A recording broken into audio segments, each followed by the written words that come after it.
Okay, so I am going to be looking at my notes while I explain this all because they are connected. And basically, DGAB and DBAB, sorry, DGAB and DBAB, as I'm going to explain it, is we have to start with the patriarchy. Hold on, let me try this. To properly explain and conceptualize, what DGAB and DBAB really mean, is we have to look at the patriarchy.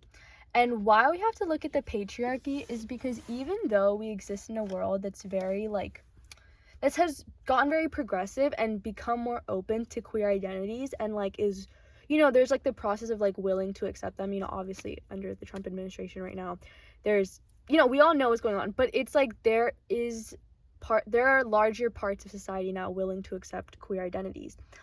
But that does not mean that we don't still exist in the patriarchal gender binary, because today kids are still being raised with the idea that there is a man and there is a woman, and that's just they're the two genders. And that's a whole other thing, that's a whole nother video, but I want to discuss how, what is the patriarchal gender, what does the patriarchy really say about gender.